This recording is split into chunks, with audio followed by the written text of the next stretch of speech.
હતી, પણ એની સાથે મને બીજા બધા રિઝલ્ટ પણ મળ્યા છે, જેમ કે ઘૂંટણનો દુખાવો, ગેસ, એસિડિટી, કબજિયાત અને મને પથરીનો તો મારે બહુ બેસ્ટ રિઝલ્ટ મળ્યું છે. 3-4 મહિના થાય નહીં ને મને પથરીનો દુખાવો ઊભો જ રહી, પણ સ્ટીલ 7 મહિનાથી મને એક પણ વાર પથરીનો દુખાવો થયો નથી.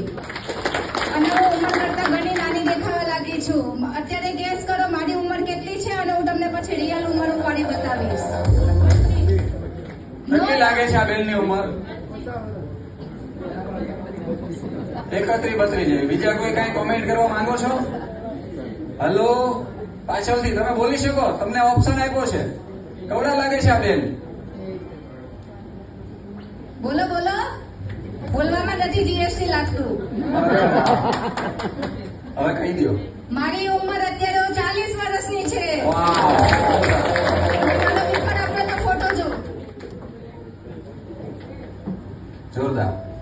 ક્લેપ કરીએ આપણે ફાલ્ગુની બેન માટે. થેન્ક યુ ગાઈસ, આ કોમ્યુનિટી અને મારા કોચે કે જેણે મને સરસ જીવન જીવતા શીખવ્યું અને જે મારી ખરાબ આદતો હતી એમાં બદલાવ કર્યો, અને હું પોતે તંદુરસ્ત અને મારા ફેમિલીને પણ તંદુરસ્ત જીવન અમે જીવીએ છીએ. અત્યાર સુધીમાં કેટલા લોકોની તમે મદદ કરી? અને અત્યાર સુધીમાં મેં 15 થી 20 લોકોની મદદ કરી છે.